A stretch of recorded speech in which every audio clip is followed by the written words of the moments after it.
Here is something I want you to think about before we get into anything else. Picture two neighbors. Same street, same climate, same USDA hardiness zone. Both planted beautiful perennial beds this past spring. Both were out there in April and May doing everything right. And then July arrived. The first neighbor figured the hard work was done. Time to relax. Time to let the garden coast. The second neighbor knew something the first one did not. She knew that what happens in July determines what the entire garden looks like in September and October. It determines which plants come back strong next year and which ones quietly die over winter without anyone understanding why. By August, you can tell those two gardens apart from the end of the street. Here is the truth most gardening content will never tell you. July is not a break in the gardening calendar. July is the most consequential month your perennials will face all year. Get it right, and your garden finishes the season looking lush and spectacular. Get it wrong, and it staggers into fall looking exhausted and beaten down. I have been growing perennials for over 2 years. I have made every mistake there is to make. I have gone on vacation in late July and come back to a bed that looked like a disaster. I have watched beautiful phlox get destroyed by powdery mildew because I did not act in time. I have seen a delphinium I had been growing for some years snap clean at the stem from a single summer thunderstorm because I skipped one small task. I am here today so that none of that happens to you. We are going through things you absolutely must do for your perennials this month. Not nice to do, must do. And task number, say, has a hard deadline tied to a specific date on the calendar. Miss that date, and you will not get a second chance until next year. Stay for that one. Before we start, drop your US state or your USDA hardiness zone in the comments right now. I read every single one. Now let us get into it. Task 2 is about water, and specifically about the way most gardeners are watering right now that is quietly doing more damage than drought ever could. Every morning across this country, someone steps outside, gives everything a light spray for 7 or 7 minutes, and feels like a responsible gardener. But here is what nobody at the garden center ever explained. Shallow, frequent watering is one of the most damaging things you can do to a perennial in summer heat. When you water lightly every day, moisture never penetrates more than 1 inch or into the soil. Roots follow that water and cluster right at the surface, where July sun pushes soil temperatures above degrees Fahrenheit and cooks them. Those plants become completely dependent on you. Skip one morning and they wilt. Hit degrees for a week and they collapse. Deep, infrequent watering changes everything. Push moisture down to par inches, and roots follow it into cooler, more stable ground. They build real infrastructure and become genuinely drought tolerant. Here is the formula. At mid-Celsius Fahrenheit, your perennials need about inch of water per week.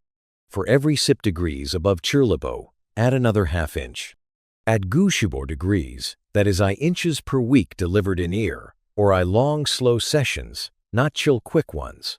Run a soaker hose or drip line for semship to save you minutes. Check depth with a wooden dowel pushed into the soil. If moisture is only in the top inches, you are not watering long enough. If it reaches to par inches, you are doing it right. Always water in early morning so foliage dries completely before evening. Wet leaves going into a humid July night are an open invitation for fungal disease. Task par connects directly to task 2, and doing both together will cut your watering work in half for the rest of summer.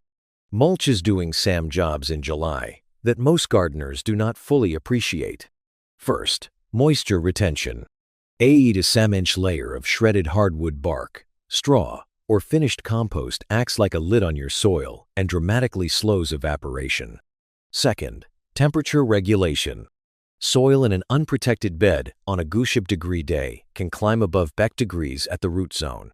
Mulch keeps root temperatures setting to a degrees cooler, keeping your plants in an active, productive state.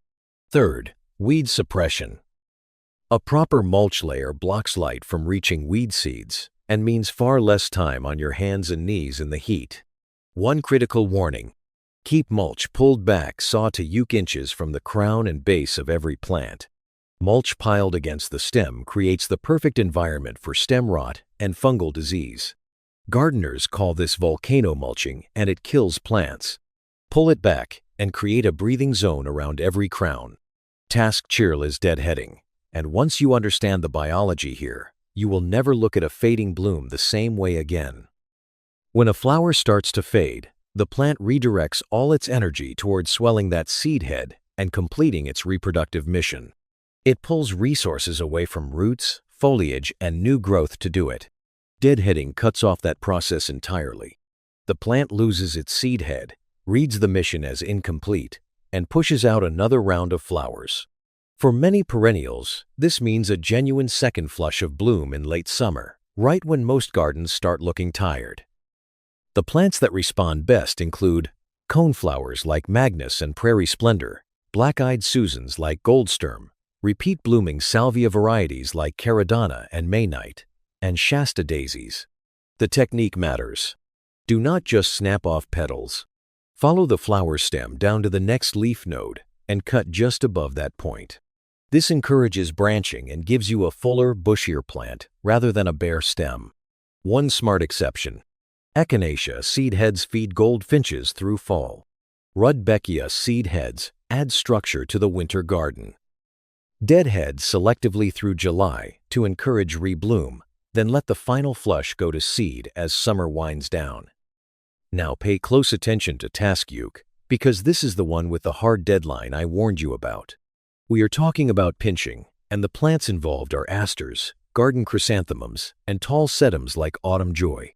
Pinching means removing the top ear to inches of each growing stem tip.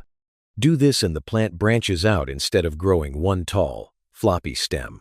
You get SAM or sash shorter, sturdier stems, a denser plant, and far more flowers come fall. The strict cutoff date for pinching is the 7th of July. Write that on your calendar right now. Here is why. By early July, the plant has already begun initiating flower buds at a microscopic level inside those stem tips. You cannot see them yet, but they are there. Pinch after that point, and you are cutting away the very buds that were going to become your fall flowers.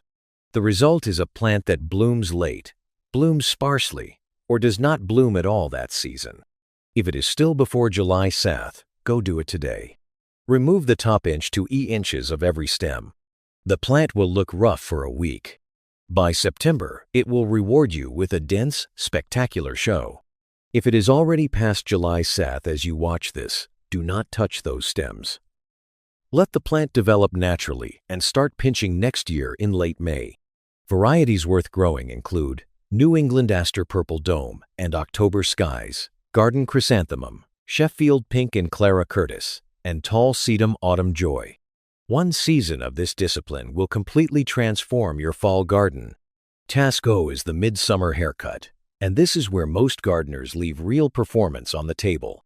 You walk out in July, and certain plants just look defeated. The catmint has flopped and sprawled. The salvia has gone to seed with bare sticks at the bottom. The perennial geraniums have collapsed in the center. Most gardeners feel sorry for these plants and leave them alone. The result is a ratty-looking bed for the rest of summer with nothing more to show. What I want you to do instead is cut those plants back aggressively. A reduction of Eshub to 1% of total height. Catmint at ship-par inches gets cut back to GU or ship inches. Perennial geraniums get trimmed into a tight, tidy mound. Salvia stalks get cut back to the basal foliage at the bottom. Within a week, you will see fresh green growth emerging from the base. Within Sam to Sa weeks, you will have a plant that looks like it just came from the nursery.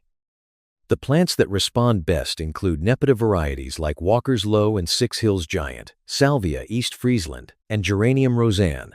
Cut Roseanne back hard in mid-July, and she will often bloom continuously right up until frost. Water deeply immediately after cutting and work a little compost around the base. Then trust the process. Before we continue, I want to be straight with you for a moment. Nobody at your local garden center is going to explain the biology behind a midsummer haircut. Nobody on the big commercial gardening websites will give you the specific varieties and exact timing that actually make the difference. They profit from selling you plants and fertilizers every season. This channel exists to give serious gardeners the specific, practical information that keeps perennials performing year after year. It is here every week, completely free. If you are not subscribed yet, hit that button right now, before we continue. It costs you nothing and means you will not miss what is coming next.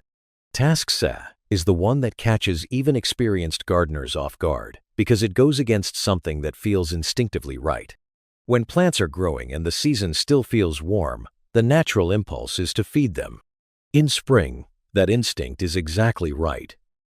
In late July, that same impulse can set your plants up for serious winter damage. The rule is simple. No nitrogen-heavy fertilizers after late July. Nitrogen drives fast, soft, green growth. In spring, that is fine because the plant has months to harden it off. But nitrogen pushed in late July produces soft, immature tissue that does not have time to toughen before frost arrives. That tender growth is the first to freeze. And when it dies, it often creates an entry point for pathogens that damage or kill the crown of the plant over winter. The fertilizer industry will not tell you this. They profit every time you reach for that bag. So I will. This does not mean stop feeding entirely. A light top dressing of finished compost is fine and actually beneficial because it feeds soil biology slowly without spiking nitrogen. A fertilizer formula weighted toward phosphorus and potassium supports root development without pushing vulnerable top growth. What you are stopping is the granular synthetic high nitrogen material with big first numbers on the label. Anything designed to hit fast and say grow right now. That phase of feeding is over. Plants that especially benefit from this discipline include delphiniums, garden phlox, and tall ornamental grasses like miscanthus and panicum. Task Sem feels optional right up until a summer thunderstorm rolls through at 7 at night and you wake up to find your most beautiful perennials lying flat across the garden path. Staking tall stems is not optional. It just feels that way when the weather is calm. By mid-July, tall perennials are loaded with developing buds and flower heads.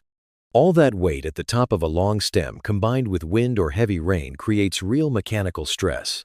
A snapped stem cannot be staked. It is simply a loss. Plants most at risk include delphiniums at Sadayuk feet with hollow stems that break easily, tall Rudbeckia varieties, garden phlox, David and Robert Poor, ornamental grasses, and perennial sunflowers that reach Yucca feet and lean aggressively without support. For single-stem plants like delphiniums, a bamboo cane tied with soft twine works well. Push it at least parallel to ship inches into the soil. For clump-forming plants, a metal ring or peony cage lets stems grow up through the ring in a natural upright position. My personal favorite for naturalistic gardens is pea sticking, where you push branchy shrub prunings into the soil around the clump. Plants grow up through those branches and are held in a completely natural-looking web with no visible stakes or cages. Do it now, before the storm. 20 minutes today can save a sem-year-old delphinium you cannot replace this season. Task E will surprise you. Should you be dividing perennials in July? For most perennials, the answer is no. But bearded irises and daylilies are the meaningful exception, and July is not just acceptable for dividing them. It is actually the best time of the entire year. Both plants bloom in late spring and then move into a period of active rest. Dividing them now means working with plants in a restorative phase rather than a demanding one. They have months of warm soil ahead to establish new roots before winter, and warm summer soil actually speeds root establishment faster than cold spring soil. For bearded irises, dig up the entire clump. Discard the old woody rhizomes in the center. Keep the firm, plump ones with green fans of leaves attached. Cut each division to include at least ear-healthy fan and a rhizome section sam to say inches long. Trim the leaves back to sa to yuk inches to reduce moisture loss and prevent windrock. Replant with the rhizome just at the soil surface. Burying it too deep is the most common reason irises fail to bloom. For daylilies, lift the clump with a garden fork and separate fans by hand or by placing E-forks back to back and levering apart. Plant at the same depth Water in deeply, and mulch around the roots. Good iris varieties include Immortality and Victoria Falls. Reliable daylilies include Stella d'Oro, Happy Returns, and Rosy Returns. One more thing. A large daylily clump can yield sip to ship a viable divisions. A mature division sells for parl to sheep dollars at a nursery. Your July garden work just paid for your fall bulb order. And now task gear, the most important item on this entire list. July marks the peak emergence period for of the most destructive forces your perennial garden will face all season. The Japanese beetle and powdery mildew. Japanese beetles are about half an inch long with a metallic green body and copper-brown wing covers. They feed in groups, skeletonize leaves, and target coneflowers, hostess, catmint, roses, and more. They peak in mid to late July. Here is where bad advice costs gardeners real money. Those yellow pheromone bag traps sold everywhere are counterproductive. Research consistently shows they attract far more beetles than they catch. You are broadcasting an invitation to every Japanese beetle in the neighborhood. Do not use them. The most effective control is handpicking. Go out in early morning when beetles are cool and sluggish. Hold a bucket of soapy water under each plant and knock the beetles in. The soap breaks surface tension and they drown. For a moderate infestation, morning rounds for to Sam weeks gets you through peak season without chemicals. For larger infestations, apply milky spore bacteria to your lawn. It kills beetle grubs in the soil, takes to sem years to fully establish, then persists for sip years or more. Completely non-toxic to beneficial insects, birds, pets, and people. Beneficial nematodes applied to moist lawn in August also target grubs effectively and are available from reputable garden suppliers. Powdery mildew thrives in exactly the conditions July creates: warm days, high humidity, and cooler nights. It weakens plants, reduces photosynthesis, looks terrible, and compromises winter hardiness. Most susceptible are garden phlox, tall asters, and bee balm. Your first defense is cultural and free. Thin out air in every SAM stems from dense clumps to improve airflow. Water at the base of the plant, not overhead, and water in the morning so foliage dries before nightfall. For plants already showing mildew, spray with a tablespoon of baking soda per gallon of water with a few drops of dish soap in the early morning. It will not cure existing infection, but slows the spread to healthy leaves. Neem oil alternated with the baking soda spray improves results. The permanent fix is replacing susceptible varieties. For phlox, choose David, Robert Poor, Gina, or Laura. For bee balm, wild bergamot and varieties like raspberry wine and violet queen carry better resistance. Also, keep an eye out for the scarlet lily leaf beetle on your lilies in July. The bright red adults and their larvae can defoliate a plant fast. Check leaf undersides and handpick egg masses immediately. The core philosophy behind every task on this list is worth saying plainly. The chemical industry profits every time you reach for a bottle. The most effective approach in a perennial garden is not reactive and chemical. It is proactive and cultural. Right varieties, right airflow, right watering timing, and early intervention before problems grow out of control. Before you go, here are quick bonus rules that tie everything together. Walk your beds every Sam to say days. Not to do major work, just to look. Minute walk catches problems while they are still small. Never fertilize a stressed plant. Water first. Give the plant to days to recover, then feed if appropriate. Keep your tools clean between cuts. Wipe shear blades with rubbing alcohol when working near diseased plants. 30 seconds prevents a month of spreading infection. Right plant, right place, and if it is wrong, move it now. July shows you what April hides, and this is actually a workable time to relocate many perennials if you water them in thoroughly. And finally, remove diseased material from the property entirely. Powdery mildew and pest eggs survive home compost piles and come right back the following season. Bag it and take it out. 9 tasks, bonus rules. None of this is complicated. All of it is specific. And specific is what actually works. Your perennials gave you everything they had this spring. July is your chance to give something back. 2 things I want in the comments right now. First, what state or hardiness zone are you gardening in? Second, which one of these GU tasks are you doing this weekend?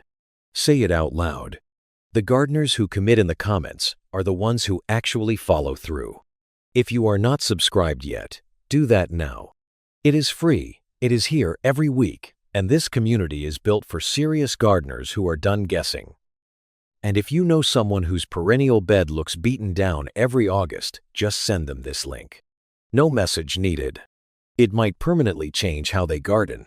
Now go take care of your perennials.